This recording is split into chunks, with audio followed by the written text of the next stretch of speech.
हरे कृष्ण। आज स्प्रेरिया 12 में आप सभी लोगों का स्वागत है। आज हम बात करेंगे पौष मास कथा अध्याय 9। पौष मास का प्रत्येक दिन भगवान की विशेष कृपा प्राप्त कराने वाला माना गया है। इस महीने में की गई पूजा, जप, ध्यान, दान, व्रत सबका फल कई गुना अधिक मिलता है। अध्याय 9 की यह कथा मुख्य रूप से संगति, ईश्वर भक्ति, सत्कर्म और सच्चे मन से किए गए प्रायश्चित की महिमा को दर्शाती है।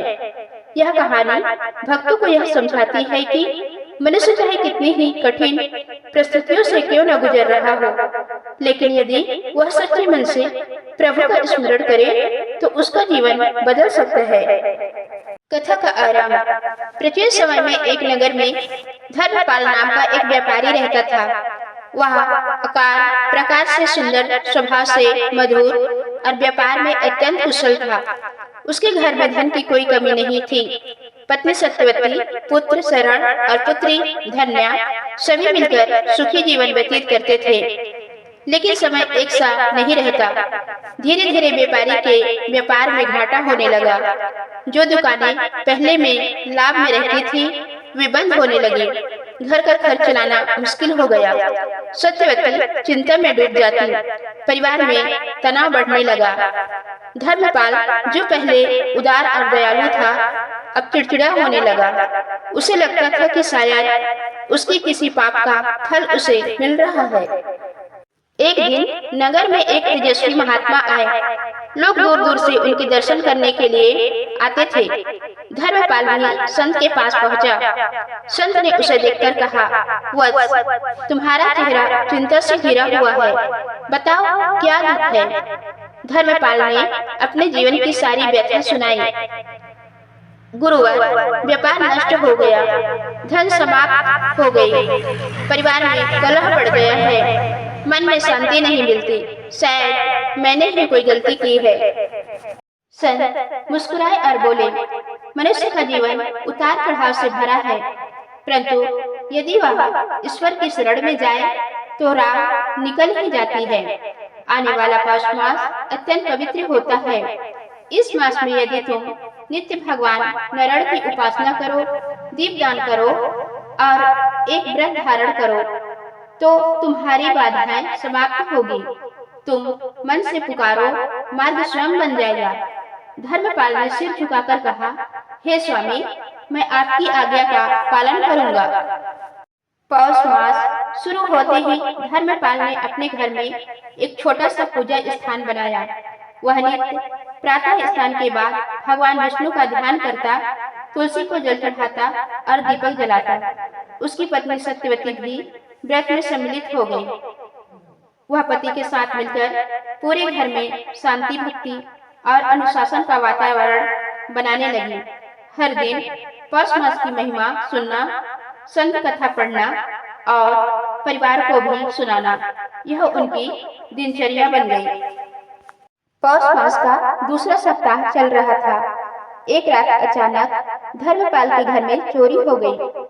जो थोड़ा बहुत धन बचा था चोर लेकर भाग गए। सत्यवती रोने लगी। बच्चे डर गए, पर धर्मपाल शांत रहा।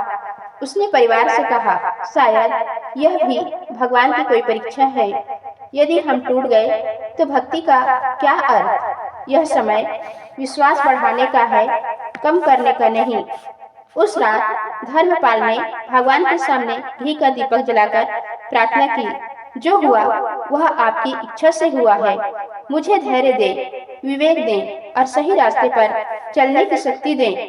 कहानी के अनुसार जैसे ही धर्मपाल ने पूर्ण सुंदर भाव से प्रार्थना की, कुछ दिनों बाद नगर में बड़ा व्यापारी आया। वह दुर्लभ जड़ी बूटियां खरीद रहा था। उसे पता चला कि धर्मपाल इन चीजों की पहचान अच्छी तरह करता है। उसने धर्मपाल को बुलाया और उसे काम सौंपा। धर्मपाल ने सतर्कता से काम किया और व्यापारी का विश्वास जीत लिया। व्यापारी ने कहा, मैंने तुम्हारी ईमानदारी देखी है, भविष्य में भी मेरा काम तुम ही संभालना। इस अवसर पर धर्मपाल के जीवन में एक बड़ा बदलाव ला दिया। व्यापार पुनः पटरी पर आने लगा। पौष मास के अंतिम दिन धर्मपाल ने पूरे परिवार के साथ मिलकर विशेष पूजा की, भगवान को भोग लगाया, दीपदान किया और दान पुण्य किया। इतने दिनों की कठिन साधना, व्रत और भक्तिपूर्ण जीवन का फल अब स्पष्ट दिखाई देने लगा था। व्यापार तेजी से बढ़ रहा था, पुराने ग्राहक लौट आए, नए सौदे मिल रहे थे, घर में शांति और खुशी बढ़ने लगी, परिवार के रिश्ते मधुर हो गए, घर में सुख का वातावरण फैल गया। एक समय जो परिवार चिंताओं में डूबा था, अब वही परिवार भगवान की कृपा से संपन्न जीवन जीने लगा। पौष मास समाप्त होने के बाद वही संत फिर नगर आए। धर्मपाल पूरे परिवार के साथ उनके पास गया और कहा, गुरुवर, आपकी कृपा और भगवान की भक्ति से मेरा जीवन बदल गया, आपको प्रणाम। संत ने कहा, वत्स, यह तुम्हारी श्रद्धा की शक्ति है, तुमने कठिन समय में भी विश्वास नहीं छोड़ा। याद रखो, जब मनुष्य कठिनाई में भी भगवान से मुंह नहीं मोड़ता, तब भगवान भी उससे कभी दूर नहीं होते। पौष मास भक्ति, तप और धैर्य का प्रतीक है। जो भी इस महीने में दीपदान करता है, व्रत करता है, भगवान नारायण का नाम जपता है और दूसरों के प्रति करुणा रखता है, उसके जीवन से संकट दूर होते हैं और सौभाग्य बढ़ता है। धर्मपाल और उसका परिवार भाव विभोर होकर संत के चरणों में गिर गया। अध्याय 9 हमें सिखाता है कि श्रद्धा और धैर्य कठिनाइयों को आसान कर देते हैं। जीवन कितना भी उलझा हो, यदि श्रद्धा स्थिर हो तो मार्ग निकल आता है। पौष मास साधना और ईश्वर की भक्ति का महीना है। इस महीने में की गई पूजा मन, धर्म और कर्म तीनों को पवित्र करती है। भगवान का स्मरण विपत्ति को अवसर में बदल सकता है। धर्मपाल की कठिनाइयां भगवान के आशीर्वाद से सौभाग्य में बदल गई। सत्कर्म और सत्य मार्ग पर चला व्यक्ति नष्ट नहीं होता। तो दोस्तों, ये थी आज की वीडियो। उम्मीद है आप लोगों को पसंद आई होगी। धन्यवाद।